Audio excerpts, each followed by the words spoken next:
মধ্যে তিনি বহু দশক ধরে মন জয় করে চলেছেন আপামর সঙ্গীত প্রেমী দর্শকের। আমি মঞ্চে আমন্ত্রণ জানাবো আমাদের সকলের প্রিয় কল্যাণ সেন বরাট মহাশয়কে। একটা জোরে করতালি দিয়ে মঞ্চে আমন্ত্রণ জানাবো শ্রদ্ধেয় কল্যাণ সেন বরাট মহাশয়কে। তার সাথে মঞ্চে আমন্ত্রণ জানাবো অনিন্দ সরকার, অদ্বিতীয় দত্ত বণিক এবং সঞ্জীব বসাক মহাশয়কে। আমরা রেড ওয়াইন বঙ্গপুরুষ সম্মান 2025 ইন্ডিয়ান মিউজিক আইকন বিভাগে সম্মানিত করছি আমাদের সকলের প্রিয় অগ্রজ শিল্পী কল্যাণ সেন বরাট মহাশয়কে। আমরা ভীষণভাবে আনন্দিত, গর্বিত দাদাকে আজকে আমাদের মধ্যে পেয়ে। এই মুহূর্তে প্রথমে আমরা তাকে পাগড়ি পরে সম্মান জ্ঞাপন করব। আমি অদিতিয়া ম্যামকে বলবো পাগড়ি পরিয়ে দাদাকে সম্মানিত করার জন্য। এরপর অনিন্দ সরকার দাদাকে বলবো তার হাতে বঙ্গপুরুষ সম্মান 2025 মেমেন্টোটি তুলে দেওয়ার জন্য। সকলকে বলবো হাতের সঙ্গে হাতের এইভাবেই বন্ধুত্ব হোক, হাততালিটা একটু জোরে হোক এবং এই সুন্দর আওয়াজ আমাদের সকলের হৃদয়ে ধ্বনিত হোক।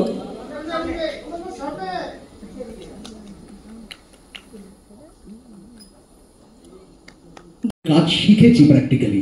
মিউজিক যে ছবিকে কোন জায়গায় নিয়ে যেতে পারে সেইটা কল্যাণদের কাছ থেকে শিখেছি প্রত্যেক মুহূর্তে।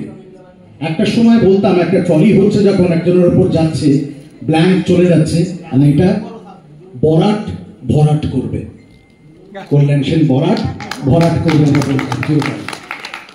পণ্ডিত অজয় চক্রবর্তী আমার দুটো ধারাবাহিকে কল্যাণদার মিউজিকে গান করেছিলেন। একটা হচ্ছে শ্রী রামকৃষ্ণ, খুবই পপুলার হয়েছিল সেই গানটি। আরেকটি গান আলোকিত এক ইন্দু বলে একটা সিরিয়াল করেছিলাম, ইন্দুবালা দেবী তার জীবনী নিয়ে। মোনালি ঠাকুর সেখানে প্রথম আত্মপ্রকাশ করেন। সেইখানে একটা ছোট্ট ঘটনা বলি। আমরা কল্যাণদারই Put your hands together for Mr. Shankar Chakraborty. আমরা ভীষণ আনন্দিত তাকে আজকে পেয়ে। রেড ওয়াইন বঙ্গপুরুষ সম্মান 2025 Putting Role into Realism এই বিভাগে আমরা সম্মানিত করছি শঙ্কর চক্রবর্তী মহাশয়কে। প্রথমে পাগড়ি দিয়ে তাকে বরণ করার জন্য বসাকদাকে অনুরোধ করব। হাততালিটা চলতেই থাকবে।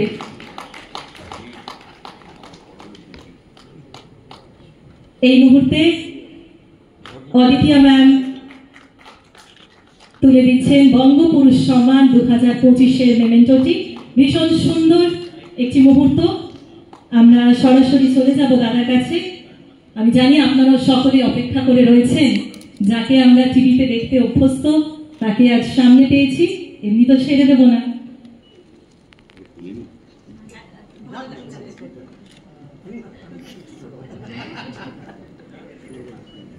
নমস্কার।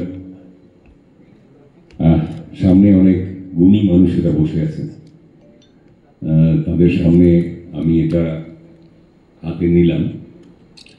তো আমার খুব ভালো লাগছে যে এবারে রেড ওয়াইন এবং অভিজিৎ গুপ্ত আমাকে এই সম্মানটা জন্য যোগ্য মনে করেছেন, তার জন্য আমি ধন্যবাদ, আমি কৃতজ্ঞ। আর মঞ্চে যে ছেলেটি দাঁড়িয়ে আছে একসঙ্গে শুরু করেছিলেন, ওই তুই আমার কাছে এখনো ছিল। যাই হোক, আমরা একসঙ্গে শুরু করেছিলাম। ও তখন চিফ অ্যাসিস্ট্যান্ট ডিরেক্টর। অনেকগুলো ছবি, বিদ্রোহিনী বলে একটা ছবি আমরা করি। তারপর ওর ডিরেকশনে আমি অনেক অনেক কাজ করেছি, টেলিফিল্ম করেছি, সিরিয়াল করেছি, তো অজস্র কাজ করেছি ওর সঙ্গে। কিন্তু ও যেটা বলছিল সত্যি তাই, যে তখন একটা টাইটেল সং হতো, বলে দিয়েছে যে তার সঙ্গে আমাদের নাম যেত। এখন আমরা প্রপস হয়ে গেছি টেলিভিশনে, আমাদের আর নাম যায় না। ওই স্ক্রোলে কিছু টেকনিশিয়ানদের নাম যায়, কিন্তু আমাদের নাম যায় না। মানে আর্টিস্টরা অ্যাকচুয়ালি এখন প্রপস, মানে কোনো মূল্য নেই তাদের। ওই আর কি, বাবা যেটা দরকার হয় একটা তাই আগে, আর এখন নেওয়া হয় রিল থেকে। রিল করে কার কত ফলোয়ার্স, ইনফ্লুয়েন্সার, তাদের থেকে কাস্টিং করা হয়। সত্যি অভিনয় করতে পারে কিনা সেটা কিন্তু বিচার্য হয় না সবসময়। যাই হোক, চ্যানেলেরও কিছু করার নেই, ওদেরও তো এটাই এখন লোকেরা চাইছে, সময় কমে যাচ্ছে, লোকেরা রিলস দেখছে। নাটক আগে অনেক বড় হতো, এখন বড় নাটক দেখতে চাইছে না। আমরা কেউ বক্তৃতা করলে তার বক্তৃতা যেন সংক্ষেপ হয় সেটাও ভাবেন মানুষেরা, তো সবটাই ওই ছোট হয়ে গেছে। তো একসময় বড় পর্দা থেকে ছোট পর্দা এলো, সবকিছু ছোট হয়ে গেল। তারপরে এখন অনেক রকম প্ল্যাটফর্ম চলে এসছে, ওটিটি প্ল্যাটফর্ম হচ্ছে, মানে হলে গিয়ে ছবি দেখার অভ্যেসও প্রায়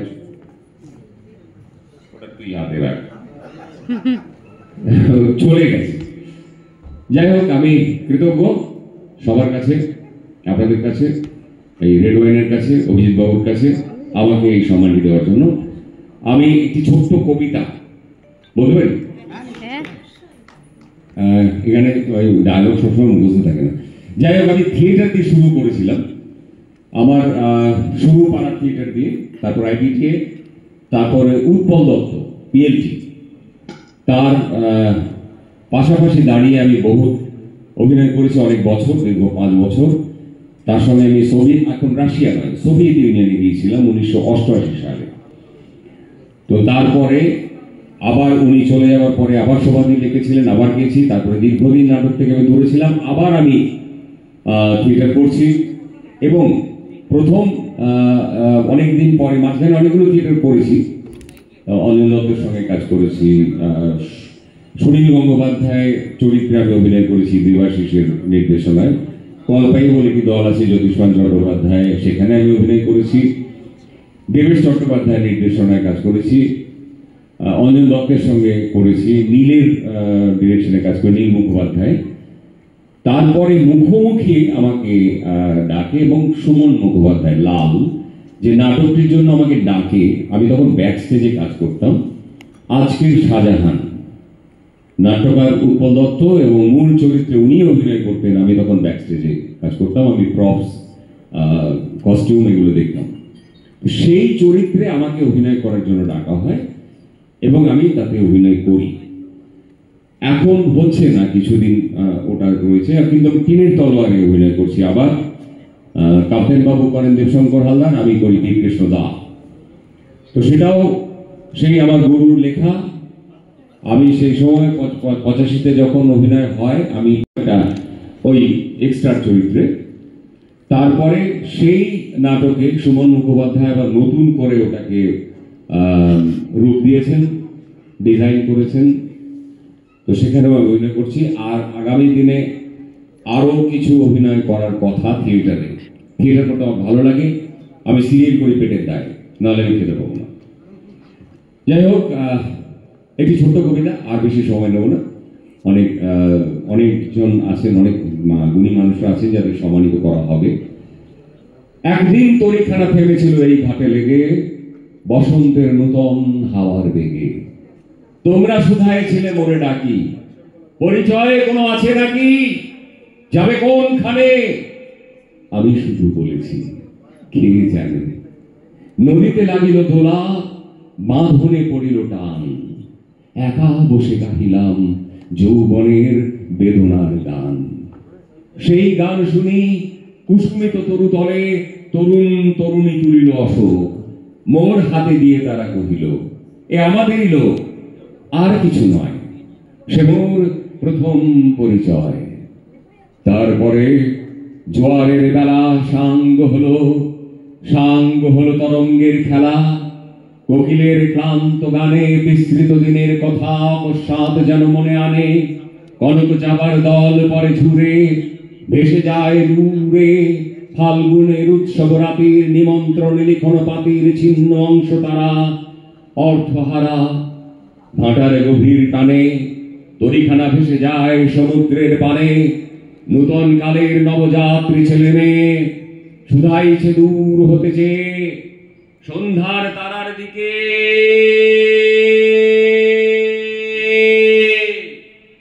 বহিয়া চলেছ তরণীকে। সেতারেতে বাঁধিলাম তার, গাহিলাম আর বার, মোর নাম এই বলে খ্যাত হোক, আমি তোমাদের লোক, আর কিছু নয়, এই হোক শেষ পরিচয়। অবশ্যই অবশ্যই যাকে ছাড়া বাংলা সংস্কৃতি ভাবা যায় না, সেই রবীন্দ্রনাথ ঠাকুরের লেখা। ধন্যবাদ, সবাই ভালো থাকবেন, নতুন বছরের শুভেচ্ছা। নিশ্চয়ই আমরা মোটিভেট হব এই পর্বে, তবে তার আগে আমি এমিনেন্ট মোটিভেশনাল স্পিকার এই বিভাগে বঙ্গপুরুষ সম্মান 2025 আমরা তুলে দিচ্ছি মোটিভেশনাল স্পিকার মৃণাল চক্রবর্তীর হাতে। প্রথমেই পাগড়ি পরে তাকে সম্মান জানানোর জন্য অনুরোধ করব শ্রীমতী পাঞ্চালী হালদার মহাশয়কে। একটু হাততালি চেয়ে নেব।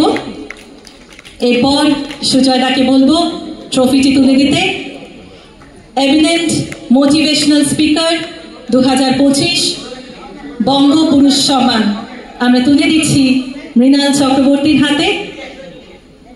আরজে রাজাকে আমরা ভীষণ আনন্দিত তাকে পেয়ে। এমিনেন্ট আরজে এই বিভাগে রেড ওয়াইন বঙ্গপুরুষ সম্মান 2025 আমরা তুলে দিচ্ছি তার হাতে। প্রথমেই পাগড়ি পরিয়ে সম্মানিত করতে বলবো সুজয়দাকে, এবং সকলকে বলবো একটু করতালি দিয়ে এই মুহূর্তটিকে আরো সুন্দর করে তুলুন। আপনাদের করতালিটাই আমাদের কাছে সব থেকে বড় প্রাপ্তি। আমি বিশ্বাস করি যত বড় মঞ্চই হোক না কেন, যত বড় বড় শিল্পীরা আসুক না কেন, দর্শক যদি এনার্জেটিক না হয় তাহলে অনুষ্ঠানে মজা নেই। একটু জোরে হাততালি চাইবো, জোরে। Thank you so much. এই মুহূর্তে বঙ্গপুরুষ সম্মান 2025 আমরা তুলে দিচ্ছি আরজে রাজার হাতে, তুলে দিচ্ছেন শ্রীমতী পাঞ্চালী হালদার।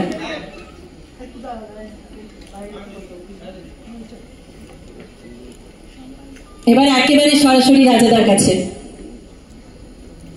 খুব সুন্দর কথা শুনছি সন্ধ্যা থেকে। আমি শুধু কয়েকটা কথাই বলবো যে সামনে অনেক গুণীজন, প্রতিনিয়তই শেখা যায়, শেখার ইচ্ছেটা যদি থাকে। প্রত্যেকে বলছিলেন, আমি শিখছিলাম একটু একটু করে। শেখাটা যেদিন শেষ হয়ে যাবে সেদিন বোধহয় আর কিছু থাকবে না। এই শেখাটাই ছড়িয়ে দেওয়া সকলের মধ্যে। আর দ্বিতীয় কথা যেটা বলবো সেটা হচ্ছে, এতক্ষণ অভিনয়ের কথা হচ্ছিল।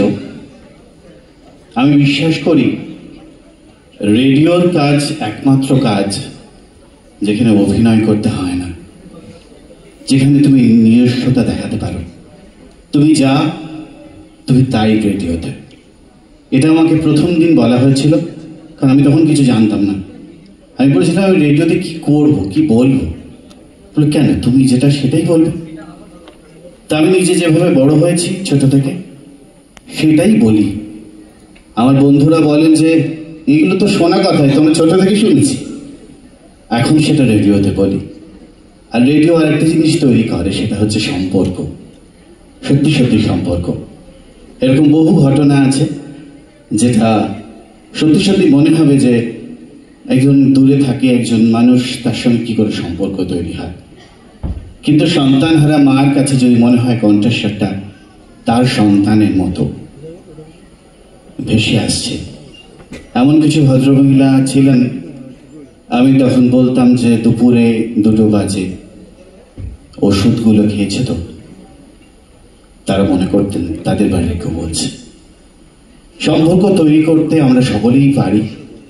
আর একটা জিনিস আমি করেছি, যেটা 18 বছর আমার কমপ্লিট হলো, আমি প্রতিদিন একটা করে কবিতা বলি। অনেকেরই হয়তো যারা ঘরে থাকেন, যারা সিরিয়াল দেখেন, আমাদের আত্মীয় স্বজন, মা বাবা, তারা সবসময় অডিটোরিয়ামে তাদেরকে আমরা নিয়েও যাই না, তারা আসতেও পারেন না, কিন্তু তারা একটা করে কবিতা শুনতে পান বাড়িতে বসে। তাই সকলের কাছে কবিতা যে জনপ্রিয় হতে পারে সেটা আমি প্রথম দিন থেকে জানতাম। আমি ধন্যবাদ জানাবো আমার কর্তৃপক্ষকে, যারা একটা কমার্শিয়াল রেডিওতে প্রথম দিন থেকে কবিতা বলতে আমাকে দিয়েছেন এবং কবিতা জনপ্রিয় হয়েছে। সকল মানুষ কবিতা ভালোবাসেন, কবিতা অনেক সোজাসুজি কথা বলে, আমি বিশ্বাস করি সে কথা। আর কবিতা কোথাও একটা হিলের, কোথাও একটা, যদি তুমি তাকে নিজের মতো করে বলতে পারো, কবিতা আমার খুব ভালো লাগছিল যখন এখানে শঙ্করবাবু কবিতা বলছেন। এখানে আমাদের সঞ্চালিকা ঠোঁট নাড়িয়ে নাড়িয়ে কবিতাটা নিজের মুখস্থটা বলছে। আমার দেখে খুব ভালো লাগলো যে কোথাও কোথাও উচ্চারণ একসঙ্গে মিলে গেলে সম্পর্ক তৈরি হয়। রেড ওয়াইন যেটা তৈরি করতে পেরেছে, শুরু থেকেই শুনছি, রেড ওয়াইন আরো এগিয়ে যাক, সম্পর্ক তৈরি করুক। আমাদের পৃথিবীতে বোধহয় সবচেয়ে বেশি জরুরি সেটাই। ভালো থাকবেন। হয় না, কেননা আমি অন্যরকম ভালোবাসার হীরের গয়না শরীর নিয়ে জন্মেছিলাম। আমার কেউ নাম রাখিনি, 3-4টে ছদ্ম নামে আমার ভ্রমণ মর্তধামে। আগুন দেখে আলো ভেবেছি, আলোয় আমার হাত পুড়ে যায়। অন্ধকারে মানুষ দেখা সহজ ভেবে ঘূর্ণি মায়ায় অন্ধকারে মিশে থেকেছি। কেউ আমাকে শিরোপা দেয়, কেউ দু চোখে হাজার ছেছি। তবুও আমার জন্ম কবচ ভালোবাসাকে ভালোবেসেছে। আমার কোনো ভয় হয় না, আমার ভালোবাসার কোনো জন্ম হয় না, মৃত্যু হয় না। ভালোবাসে থাকবেন। সুনীল গঙ্গোপাধ্যায় কবি। বঙ্গপুরুষ সম্মান 2025-এর মঞ্চে গড ইন ব্ল্যাক কোট বিভাগে আমরা সম্মানিত করছি অ্যাডভোকেট বিকাশ রঞ্জন ভট্টাচার্যকে। এই হাততালিটাই সবকিছু বুঝিয়ে দিচ্ছে। Please welcome advocate Bikash Ranjan Bhattacharya. এই মুহূর্তে দাঁড়িয়ে যিনি সর্বাপেক্ষা আলোচিত একজন ব্যক্তিত্ব, আমরা যাব তার কাছে, তবে তার আগে বঙ্গপুরুষ সম্মান 2025 আমরা তার হাতে তুলে দেব। প্রথমে পাগড়ি পরিয়ে কে সম্মানিত করছে সুকন্যাদি, এবং তারপর বঙ্গপুরুষ সম্মান 2025 গড ইন ব্ল্যাক কোট এই বিভাগে আমরা সম্মানিত করছি অ্যাডভোকেট বিকাশ রঞ্জন ভট্টাচার্যকে। একটা জোরে হাততালি চেয়ে নেব।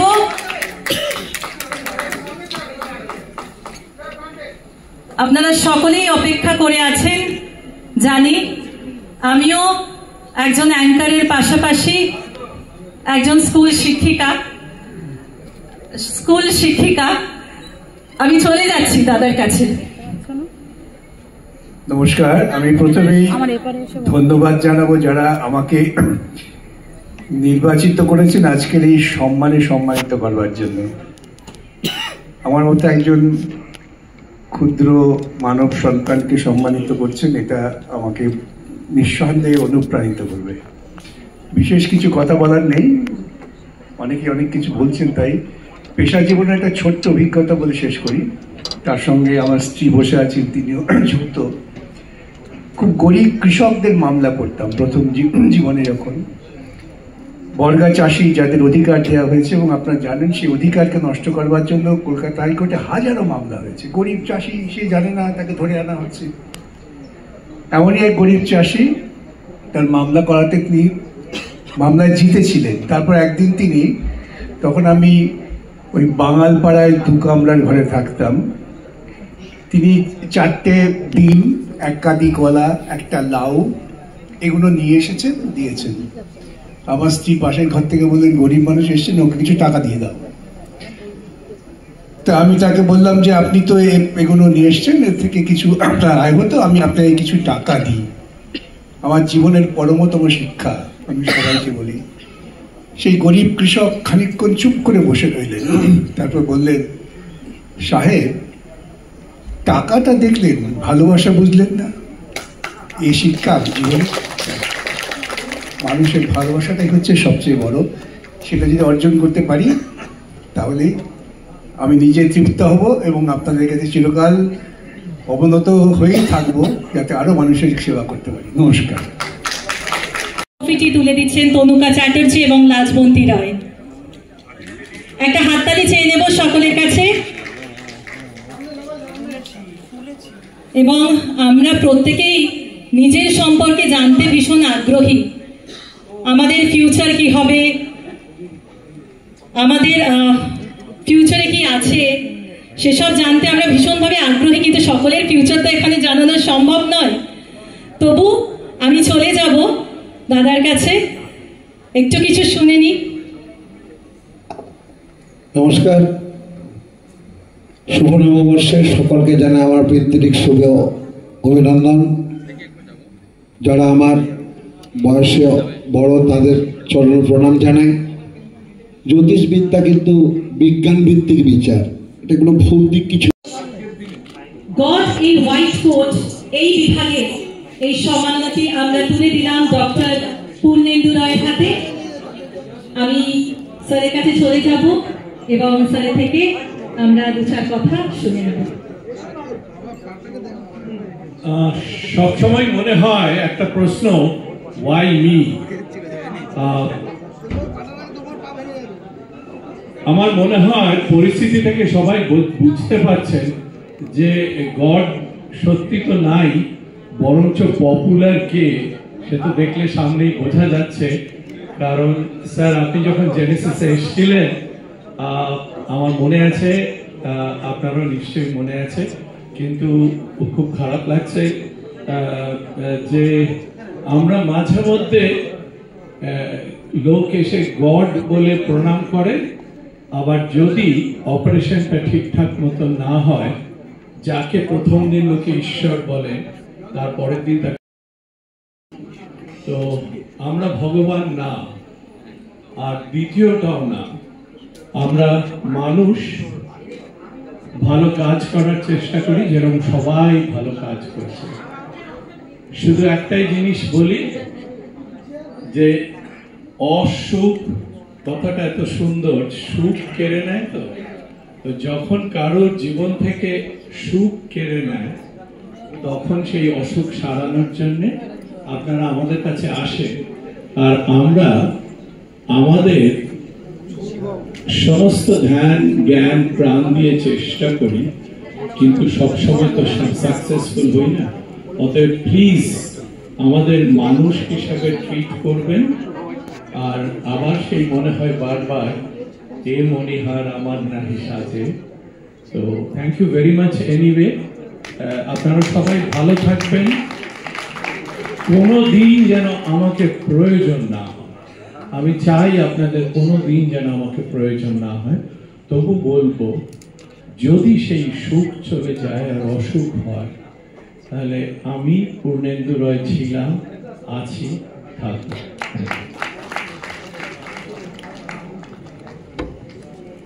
Thank you so much doctor. আমাদের প্রতিনিয়ত প্রয়োজন। প্রথমে পাগড়ি পরিয়ে বোমাদাকে বলবো তাকে পাগড়ি পরিয়ে সম্মানিত করার জন্য, এবং তারপর আমরা বঙ্গপুরুষ সম্মান 2025 এই অ্যাওয়ার্ডটি তুলে দেব। তপন রায় দাদাকে বলবো অ্যাওয়ার্ডটি তুলে দেওয়ার জন্য, এবং সকলকে বলবো একটু হাততালি চাই সকলের কাছে।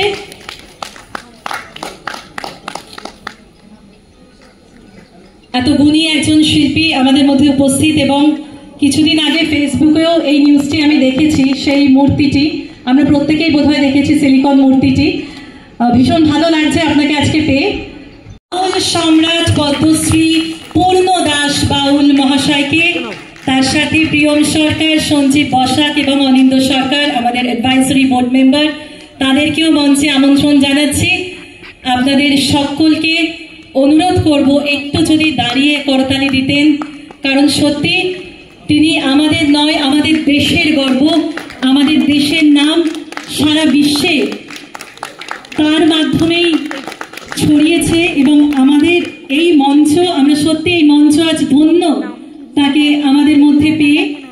খুব সুন্দর একটি অনুভূতি। প্রথমে আমরা তাকে পাগড়ি পরে সম্মানিত করব, এবং সকল সঞ্জীব দাকে বলবো পাগড়ি পরিয়ে সম্মানিত করার জন্য। সকলকে বলবো একটু করতালি দিয়ে এই মুহূর্তটিকে একদম স্মরণীয় করে রাখুন। ভীষণ সুন্দর একটি মুহূর্ত। এরপর আমরা বঙ্গপুরুষ সম্মান 2025 বাউল সম্রাট পদ্মশ্রী পূর্ণ দাস বাউলের হাতে তুলে দিচ্ছেন প্রিয়ম সরকার এবং অনিন্দ সরকার মহাশয়।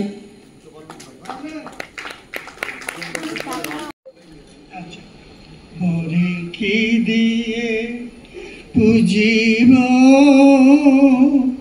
বলো রাঙা চরণ তোমার রাঙা চরণ তোমার এই হরি নাম নিতে নিতে যদি সে ফুল ফোটে চিতে এই হরি নাম নিতে নিতে যদি সেই মানুষ ফোটে চিতে মানুষ আছে মানুষে সে হরি বর্তমান মানুষে সে হরি বর্তমান। তার প্রতিভার স্বাক্ষর, কিন্তু সেই স্বাক্ষর গভীরভাবে দাগ কেটেছে দর্শকের চোখের পর্দা থেকে মনের ক্যানভাসে। তার অনবদ্য অভিনয় আঁচড়ে রেখে গেছে সিনেমাওয়ালা, টনিক, অপরাজিত, প্রধান, যেখানে ভূতের ভয়, ডাবল ফেলুদা, লিস্টটা অনেক বড় অনেক বড়। আপনারাই ডেকে নিন মঞ্চে। কাকে ডাকবো আমরা মঞ্চে? আপনারাই দেখি। একদমই তাই, আমাদের সকলের পরাণ জুড়িয়া যিনি রয়েছেন, পরাণ বন্দ্যোপাধ্যায় মহাশয়কে মঞ্চে আমন্ত্রণ জানাচ্ছি এবং আমরা একটা এভি দেখব। সকলকে বলবো একদমই তাকে একটু দাঁড়িয়ে পরাণ বন্দ্যোপাধ্যায়, যার নামটাই যথেষ্ট এবং যার উপস্থিতি আমাদের সকলকে আনন্দিত করে, তাকে আমরা আমাদের মধ্যে পেয়েছি। আমরা কথা অবশ্যই শুনবো, তবে তার আগে আমাদের কাজটা আমরা সেরে নিই। প্রথমেই পাগড়ি পরিয়ে তাকে সম্মানিত করবে প্রিয়ম সরকার দাদা। একটু হাততালিটা কোথায়? হাততালি দিতে হবে জোরে। বঙ্গপুরুষ সম্মান 2025 standing out in the crowd, এই বিভাগে আমরা সম্মানিত করছি পরাণ বন্দ্যোপাধ্যায় মহাশয়কে, যেটা আমাদের কাছে বঙ্গপুরুষ সম্মান এবং রেড ওয়াইন এন্টারটেইনমেন্টের কাছে অত্যন্ত আনন্দের, অত্যন্ত গর্বের একটি মুহূর্ত। আর আমি কোনো কথা বলবো না, একেবারে সরাসরি আমি চলে যাব দাদার কাছে। দাদাই বলবো, একদমই তাই।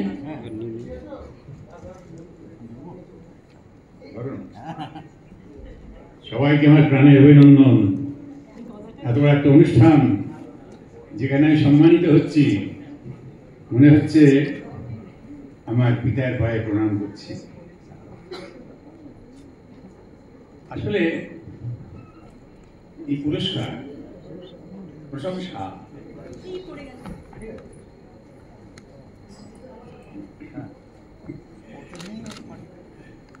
পুরস্কার প্রশংসা আমরা যারা অভিনয় করি, আমার নিজের একটা ন্যারেটিভ আছে। অনেকেই তো পুরস্কার পান, আশীর্বাদ পান, শুভেচ্ছা পান, প্রশংসা পান, এটা প্রাপ্য। যারা পারফর্মিং আর্টে যুক্ত সবাই এটা প্রাপ্য, কিন্তু যারা পান তারা এইটা পাওয়ার পরে এত উদ্বেলিত হয়ে যান। আমি সবাইকে সম্মান জানিয়ে বলছি, যারা প্রশংসা করেন, যারা আশীর্বাদ করেন, যারা পুরস্কার দেন, তারা কিন্তু অনুচ্চারিত একটি শব্দ ব্যবহার করেন, একটা অনুচ্চারিত সতর্ক বাণী, যেটা শোনা যায় না, কিন্তু একটা ভালো মনন তৈরি হলে বুঝতে পারবো যিনি আমাকে আশীর্বাদ করলেন, পুরস্কার দিলেন, তার ভেতরে ভেতরে কি একটা শব্দ উচ্চারিত হচ্ছে যেটা শোনা যায় না। তার জন্য একটা মনন দরকার হয়, সেটা দিয়ে শোনা যায়। কি বলেন তারা? ভালো হয়েছে, কিন্তু আরো ভালো করতে হবে।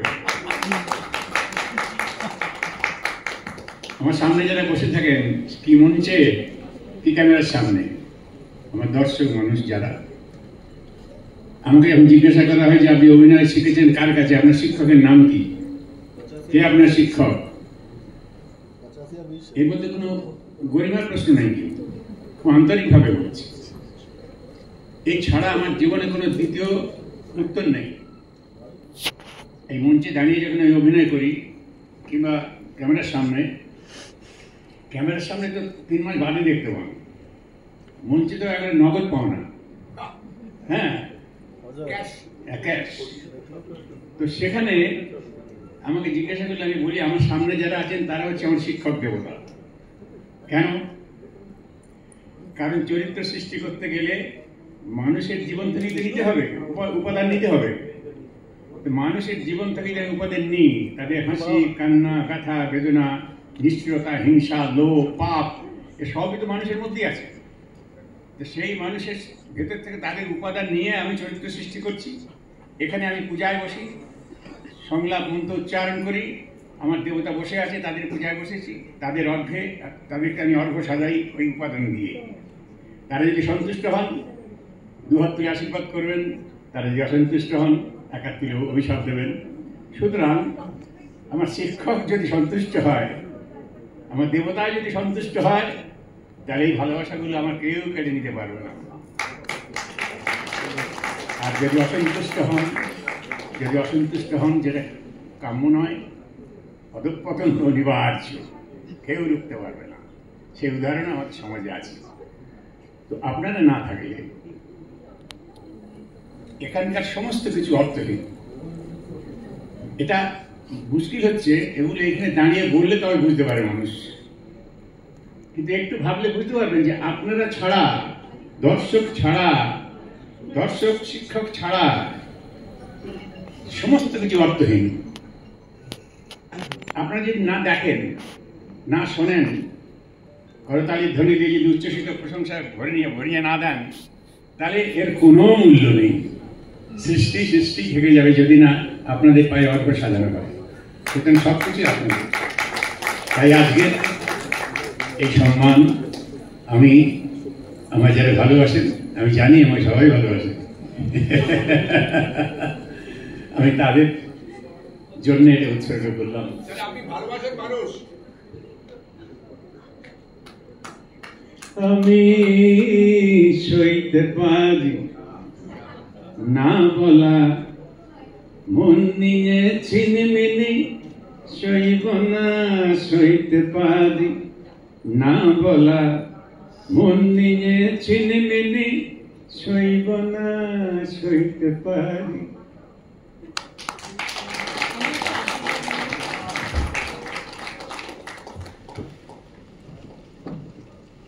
ভালো থাকুন সবাই। একদম আমাদেরও ভীষণ ভালো লেগেছে। এবং দাদা বলেছেন কিন্তু দর্শক না থাকলে কোনো অনুষ্ঠানই সম্পূর্ণ হতেও পারে না। তাই সকলকে বলবো আর একটু সময় কিন্তু দাদার কথা মেনে আমাদের জন্য থাকতে হবে। আপনাদের খুব বেশি সময় আপনাদের নেব না। দাদা অনেক অনেক ধন্যবাদ। আপনার এই কথাগুলো আমাদের ভীষণভাবে অনুপ্রাণিত করে এবং আপনার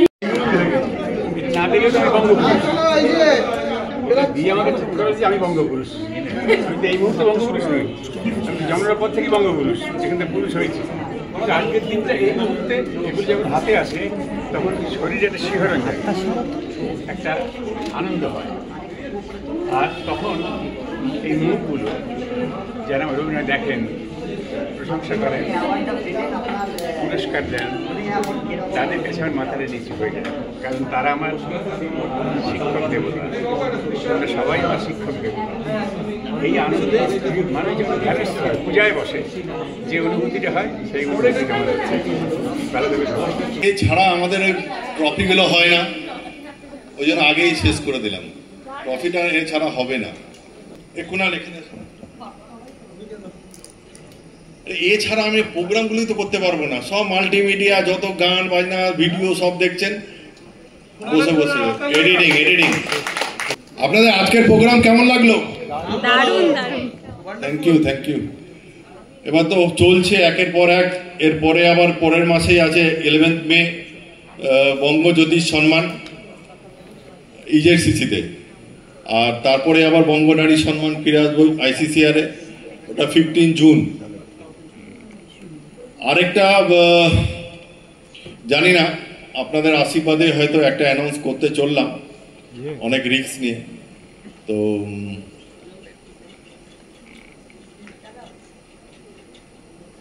10th আগস্ট আমরা বেঙ্গলি ফিল্ম অ্যান্ড টেলিভিশন অ্যাওয়ার্ডটা, যেটা নজরুল মঞ্চে করতাম, এবার চেষ্টা করছি একটু অনেক রিস্ক নিয়ে সায়েন্স সিটিতে যাচ্ছি। তো 10th আগস্ট আমরা সায়েন্স সিটিতে কনফার্ম করেছি। তো দেখা যাক, আপনাদের আশীর্বাদ তো আরো চাই।